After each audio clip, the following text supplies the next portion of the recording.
கர்த்தரும் இரட்சகருமாய் இயேசு கிறிஸ்துவின் ஈடு நாமத்தினாலே உங்கள் யாவருக்கும் என் அன்பின் வாழ்த்து தெரிவித்துள்ளேன். தேவன் அருளிய அப்பம் மினிஸ்ட்ரி மூலமாக உங்களோடு சந்திப்பதில் மிகுந்த மகிழ்ச்சி அடைகிறேன். தினம்தோறும் அதிகால வேளையிலே பரிசுத்த வேதம் ஒரு பகுதி நாம் தியானித்து நம்முடைய குடும்ப பாதுகாப்பிற்காக நாம் ஜெபிக்க போகிறோம். இன்னைக்குள்ள தலைப்பு ஏனோக்கு.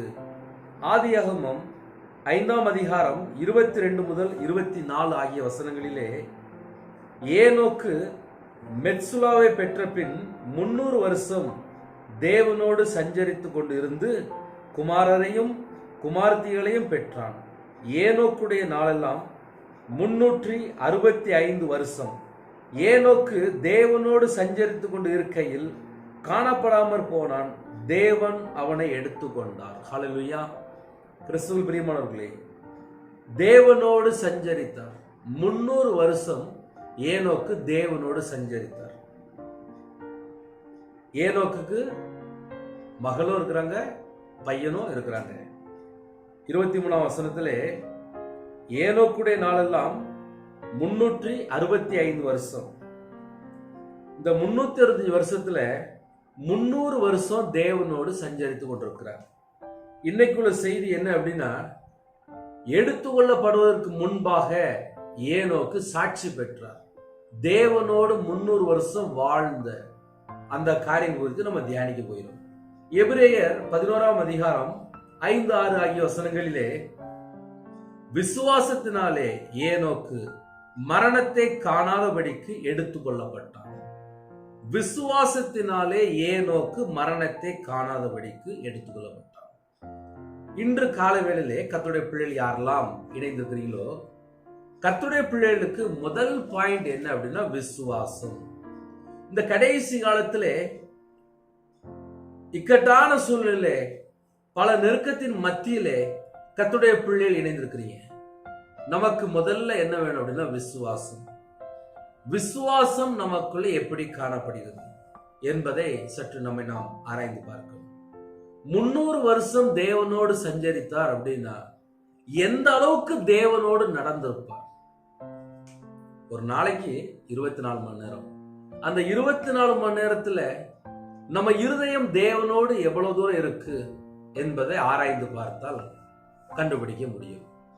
ஏனோக்குடைய வாழ்க்கையில 300 வருஷம், அந்த 300 வருஷம் தேவனோடு சஞ்சரித்தார் அப்படின்னா அவருக்கும் ஃபேமிலி இருந்துச்சு, அவருக்கும் குடும்பம் இருக்கு.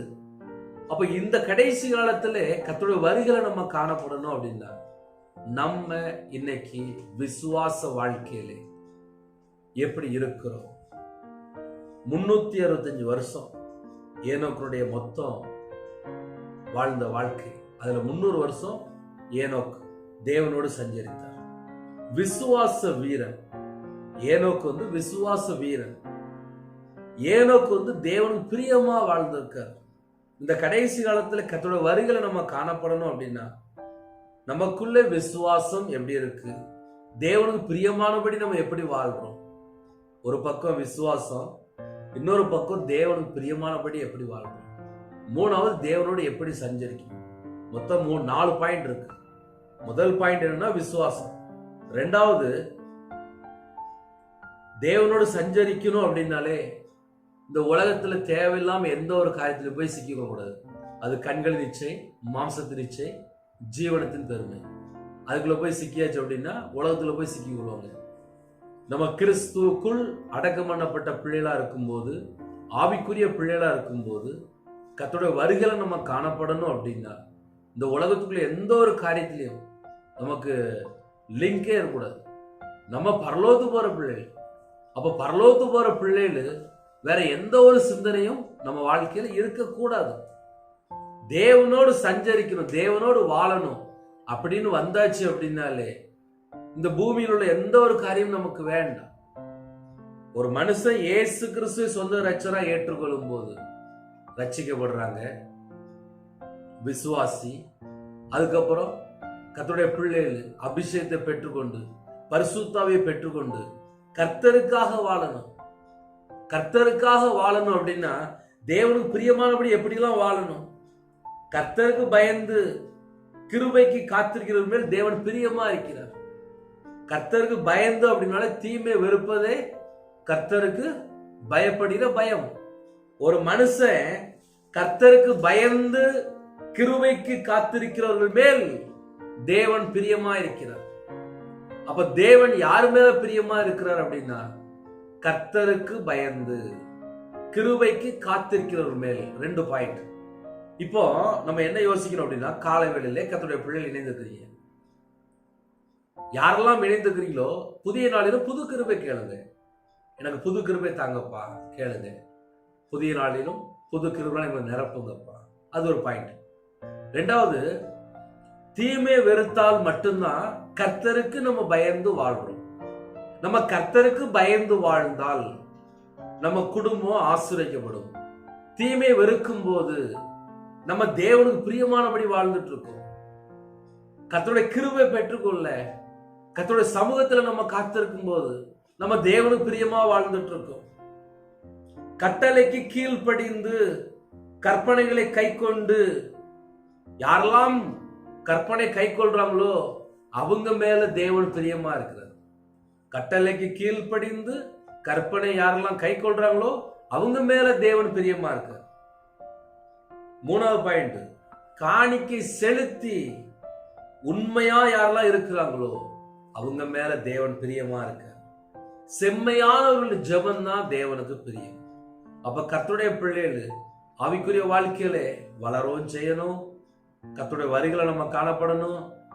ஏனோக்கே போல தேவனோடு சஞ்சரிக்கணும். அப்படின்னா தீமை வெறுத்தாதான் நம்ம தேவனோட சஞ்சரிக்க முடியும். கர்த்தருடைய சமூகத்துல காத்திருந்தாதான் கிருபை பெற்றுக்கொள்ள முடியும். கர்த்தரோடு சஞ்சரிக்க முடியும். கட்டளைக்கு கீழ்ப்படிந்து கற்பனை கை கொண்டாதான் தேவனுக்கு பிரியமா இருக்கிறோம். அப்ப கர்த்தரோட நம்ம இருக்கக்கூடிய பிள்ளைகளா மாறணும் அப்படின்னா இந்த உலகத்துல வெறுக்க வேண்டிய காரியத்துல வெறுத்துக்கிட்டே இருக்கணும். ஏன்னா பொல்லாத காலமா இருக்கு. இந்த கடைசி காலத்துல நம்ம கிருபையின் காலத்துல வாழ்ந்தா கூட நம்மளை சுத்தி என்னெல்லாம் இருந்துச்சு பார்க்கும்போது பல காரியம் இருக்கு. இந்த கடைசி காலத்திலையும் ஏனோக்கே போல தேவனோடு சஞ்சரித்தால் கர்த்தருடைய வருகையில நம்ம போக முடியும். அதனால இன்னைக்குள்ள செய்தி ஒரு முக்கியமான செய்தி. செம்மையானவர்கள் ஜெபம் தான் கேட்கப்படும். செம்மையான ஜெபமும் அவருக்கு பிரியம், தேவனுக்கு பிரியம். அப்ப நம்மளுடைய வாழ்க்கை எப்படி இருக்கணும் அப்படின்னா செம்மையான ஒரு வாழ்க்கையா இருக்கணும். இந்த உலகத்துல எப்படினாலும் வாழலாம் கிடையாது. தேவனோடு நான் சஞ்சரிக்கணும் அப்படின்னா விட வேண்டிய காரியத்துல விட்டுட்டு வெளியில வந்துடணும். செம்மையாய் வாழ்றதுக்கு அர்ப்பணித்தா மட்டும்தான் நான் தேவனுக்கு பிரியமானபடி வாழ்றேன். செம்மையானவர்களின் ஜெபமும் அவருக்கு பிரியம். நம்மை நாம் ஆராய்ந்து பார்ப்போம். தேவனுடைய நாமத்தை துதித்து பாடி ஸ்தோத்திரம் செலுத்தி மகிமைப்படுத்தும் போதுதான் நம்ம தேவனுக்கு பிரியமா இருக்கிறோம். இன்னைக்கு இந்த கடைசி காலத்துல கையில பாட்டு புக்கு எடுத்து ஸ்தோத்திரப்படி செலுத்தி தேவனுடைய சமூகத்துல காத்திருந்து அதெல்லாம் ரொம்ப குறைஞ்சிட்டு வருது. உலகத்துல போயாச்சு. உலகத்துல நிறைய குடும்பம் போயாச்சு. பாட்டு புக்கு கையில எடுக்கல, கையில பைபிள் எடுத்து வாசிக்கல, முழங்கால நின்று ஜெபிக்கல, ஸ்தோத்திர பலி இல்ல. நிறைய குடும்பத்துல தேவனோடு சஞ்சரிக்கல. இது எல்லாமே வேதனையான காரியம்தான். தேவனோடு சஞ்சரிக்கணும் அப்படின்னா 24 மணி நேரம் வாழ்க்கையில தீமை வெறுத்து கர்த்தருக்கு பயந்து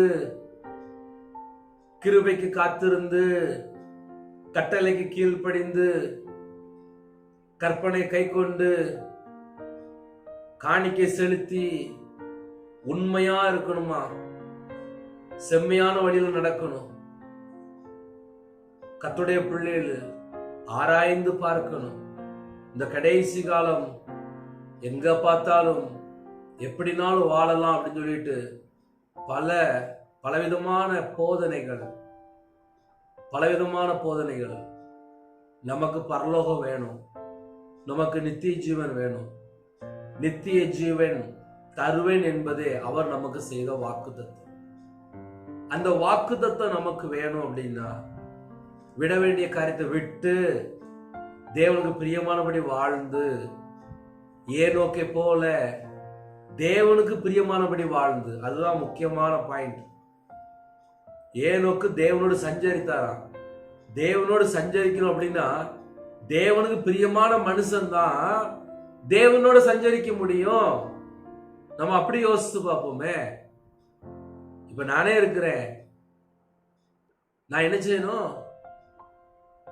என் வாழ்க்கை பரலோகம் பார்த்துட்டு தேவனோடு சஞ்சரிக்கணும் அப்படின்னா கையில பைபிள் எடுத்து வாசிக்கணும், பாட்டு புக்கு எடுத்து படிக்கணும், சோதர வழி செலுத்தணும், முழங்கால் நின்று ஜெபிக்கணும். எல்லாமே நம்ம வாழ்க்கையில எல்லாருக்குமே தேவை. நன்மை செய்யும் போது, தான தர்மம் செய்யும் போது தேவன் பிரியமா இருக்கிறது. இந்த கடைசி காலத்துல கர்த்தருடைய பிள்ளைகள் என்ன செய்யணும் அப்படின்னா நன்மை, இரண்டாவது தர்மம். நன்மை செய்யணுமா, தான தர்மம் செய்யணுமா? நன்மை செய்யும் போது, தான தர்மம் செய்யும் போது தேவன் பிரியமா இருக்கிறார். அடுத்த பாயிண்ட், உத்தமமாய் நீதியாய் நியாயமா இருக்கிறவன் மேல் தேவன் பிரியமா இருக்கிறார். யாரெல்லாம் இணைந்திருக்கிறீங்களோ, உத்தமமா நடக்கிறோமா, நீதியை பின்பற்றுறோமா, நியாயமா இருக்கிறோமா, அவங்க மேலதான் தேவன் பிரியமா இருக்கிறாரா.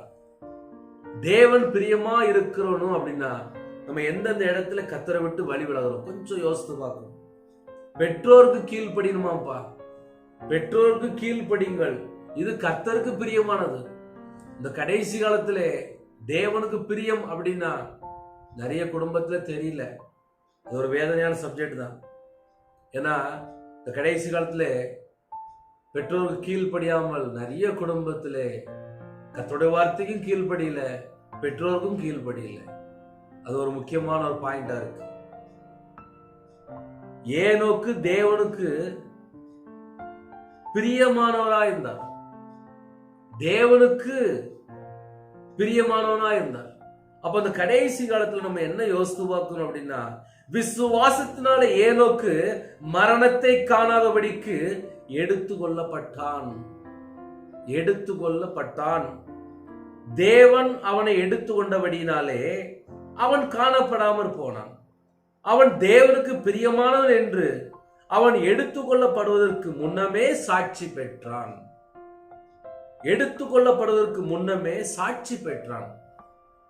இந்த கடைசி காலத்திலே நிறைய ஆபத்துலாம் இருக்கு. அப்ப கர்த்தருடைய பிள்ளைகள் எப்படி செக் பண்ணி பார்க்கணும் அப்படின்னா, நம்ம தேவனுக்கு பிரியமானபடிதான் வாழ்றோமா, நம்முடைய ஆவிக்குரிய வாழ்க்கையில விசுவாசம் எப்படி இருக்கு. நிறைய குடும்பத்துல விசுவாசத்துல அடிக்கடி தடுமாற்றம், அதையும் கொஞ்சம் செக் பண்ணி பார்க்கணும். நம்ம தேவனோட தான் சஞ்சரித்து கொண்டு இருக்கிறோமா. 6ஆம் வசனத்திலே விசுவாசம் இல்லாமல் தேவனுக்கு பிரியமா இருப்பது கூடாத காரியம். தேவனுக்கு பிரியமா இருப்பது கூடாத காரியம். ஏன்னா நிறைய குடும்பத்துல விசுவாசத்தை காணும். வேதனையான சப்ஜெக்ட். விசுவாசம் இல்லாமல் தேவனுக்கு பிரியமா இருப்பது கூடாத காரியம். ஏனென்றால் தேவனிடத்தில் சேர்கிறவன் அவர் உண்டென்றும் தேவன் உண்டென்றும். தேவன் தம்மை தேடுகிறவர்களுக்கு பலன் அளிக்கிறவர் என்றும் விசுவாசிக்க வேண்டும். எபிரேயர் 11ஆம் அதிகாரம் 5, 6 ஆகிய வசனங்கள். இன்னைக்கு முக்கியமான பாயிண்ட் என்ன அப்படின்னா, விசுவாசம் எப்படி இருக்கு. ஏனோக்கு விசுவாசம் இருந்துச்சு. தேவனுக்கு பிரியமான ஒரு வாழ்க்கை, சாட்சி உள்ள ஒரு வாழ்க்கை, தேவனோடு சஞ்சரிக்கிற ஒரு வாழ்க்கை. இப்போ நம்ம இந்த கடைசி காலத்துல வாழ்றோம். தேவனோடு சஞ்சரிக்கணும் அப்படின்னா நமக்கு புதிய ஏற்பாட்டுல வசனம் இருக்கு. அப்போஸ்தலர் 1ஆம் அதிகாரம் 8ஆம் வசனம், பரிசுத்தாவி உங்களிடத்தில் வரும்போது நீங்கள் பலன் அடைந்து. நம்ம வாழ்க்கையில பரிசுத்தாவி நம்ம பெற்றுக்கொண்டால் நமக்கு ஒரு பலன் இருக்கும். பரிசுத்தாவி உங்களிடத்தில் வரும்போது நீங்கள் பலன் அடைந்து. அப்ப நீங்க ஜெபிக்கிற பிள்ளைகள் எப்படி ஜெபிக்கணும் அப்படின்னா, பரிசுத்தாவினால் என்னை நிரப்புங்கப்பா. எருசலேமிலும் யூதேயா முழுவதிலும் சமரியாவிலும் பூமியின் கடைசி பரியந்தமும் எனக்கு சாட்சிகளா இருப்பீர்கள் என்றார். நம்ம இயேசு கிறிஸ்துவுக்கு சாட்சியா இருக்கணும் அப்படின்னா பரிசுத்தாவியை பெற்றுக்கொண்ட பிள்ளைகளா இருக்கணும், பலன் அடைந்த பிள்ளைகளா இருக்கணும். பரிசுத்த ஆவியானவர் வரும்போது பெலன், சாட்சியுள்ள ஒரு பிள்ளைகளா வாழணும். பூமியின் கடைசி வரையிலும் எனக்கு சாட்சியா இருப்பீர்கள். இந்த கடைசி காலத்திலே விட வேண்டிய காரியத்தை விட்டு, மனம் திரும்ப வேண்டிய காரியத்தை மனம் திரும்பி, கர்த்தரிடத்தில் பாவ மன்னிப்பை பெற்றுக்கொண்டு சிறு பிள்ளை போல மாறி தேவனோடு சஞ்சரிக்கணும். அப்படின்னா தீமையான காரியத்தை வெறுத்து, தேவனுக்கு பிரியமான காரியம் என்ன அப்படின்னு சொல்லி கையில பைபிள் எடுத்து வாசித்து, நம்ம தியானித்து, நமக்கு ஆவியானவர் கற்று தருவார். எந்தெந்த வசனம் நம்ம கீழ்ப்படியணும் நமக்கு கற்று தருவார். அந்த வேத போதிக்கு நம்ம கீழ்ப்படிந்தால் நம்ம குடும்பம் ஆசீர்வதிக்கப்படும். ஹல்லேலூயா. இப்போ இன்னைக்கு உள்ள செய்தி எடுத்துக்கொள்ளப்படுவதற்கு முன்பாக ஏனோக்கு சாட்சி பெற்றார். 300 வருஷம் தேவனோடு சஞ்சரித்தார். விசுவாச வீரன். அதே நேரத்திலே தேவனுக்கு பிரியமாய் வாழ்ந்திருக்கிறார். ஹல்லேலூயா. ஒரு சின்ன ஜெபம் பண்ணி முடிப்போமா? அந்த நாளுக்காக இருக்கிற இடத்துல அப்படியே கண்களை மூடி நாம் ஜெபம் செய்வோம். கிருபை மகிமை இந்த பரிசுத்தமுள்ள நல்ல தகப்பனே, நன்றியோடு துதிக்கிற சொல்கிறோம். ஏனோக்கே போல பரிசுத்த வேதாந்தத்திலே உங்க பிள்ளைகளும் அதே போல தேவனுக்கு பிரியமா வாழணும்பா.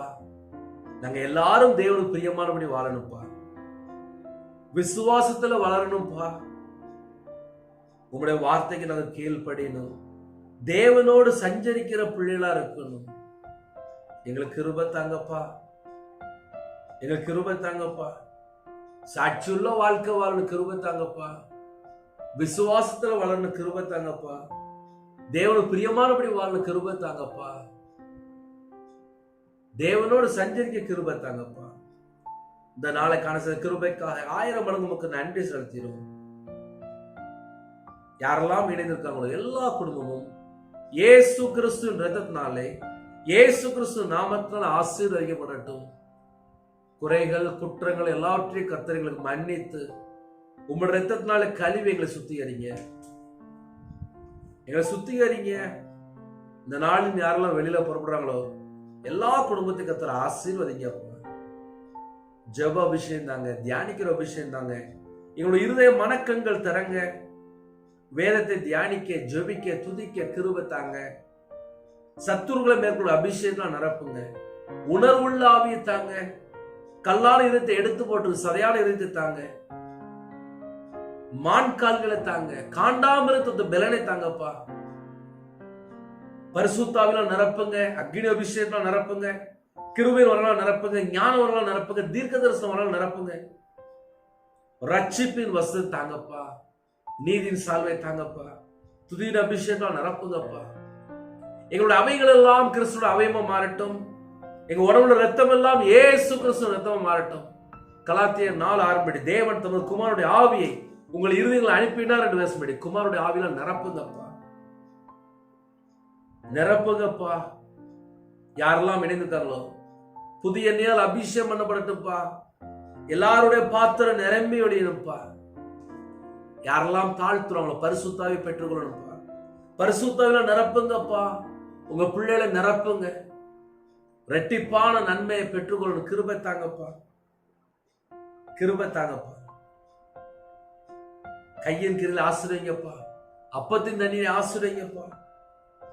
யாரெல்லாம் தாழ்த்துறாங்களோ கிறிஸ்துவுக்குள் ஆவிக்குரிய உணர்வுள்ள சகலமான ஆசீர்வாதங்களாலும் உங்க பிள்ளைகளை திருப்தியா நிரப்புங்க. இந்த வருஷத்துல யாரெல்லாம் திருமண நாள் கொண்டாடுறாங்களோ, யாரெல்லாம் பிறந்த நாள் கொண்டாடுறாங்களோ, பிள்ளைகளோட வாழ்க்கையில சகலமான நன்மைகளையும் பெற்றுக்கொள்ளும். உங்க பிள்ளைகளை கர்த்தர் கறந்துட்டு ஆசிரியங்க.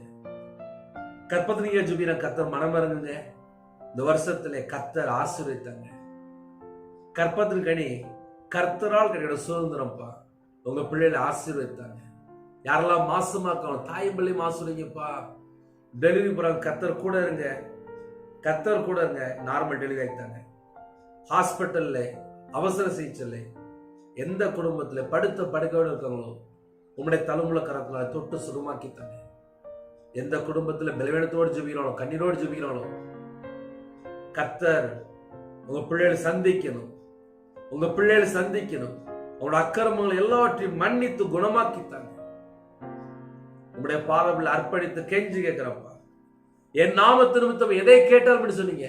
இயேசு கிறிஸ்து நாமத்தினால கேட்கிறோம்ப்பா. நாங்க எல்லாரும் ஒருமனப்பட்டு கேட்கிறோம்ப்பா. யாரெல்லாம் இணைந்துக்கிறோங்களோ எல்லா குடும்பமும் ஆசீர்வதிக்கப்படட்டும்.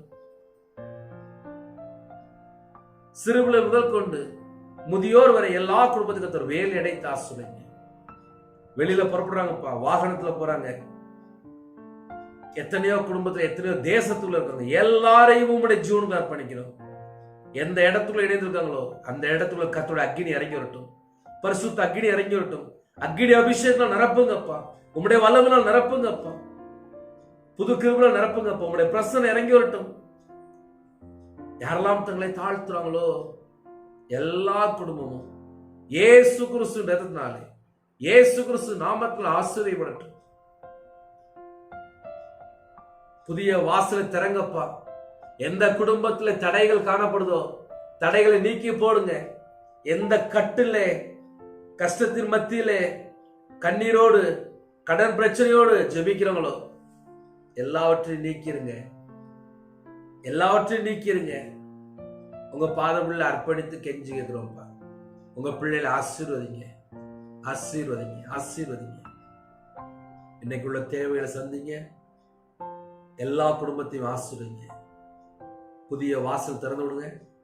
யாரெல்லாம் வீடு வாசல் இல்லாம இருக்கிறாங்களோ கர்த்தர் வீடு வாசலை உண்டு பண்ணிதாங்கப்பா. வாசல் திறந்தாங்கப்பா. வேலை சில குடும்பத்தில் பல கஷ்டப்படுறாங்கப்பா. வாசல் திறந்து விடுங்க, வாசல் திறந்து விடுங்க. மனிதனுடைய கண்கள்ல தயவடைக்காத கிருபை செய்கிறாங்க. இந்த நாளில் ஜெபித்த எல்லா குடும்பத்தையும் பொறுப்படுத்துங்க.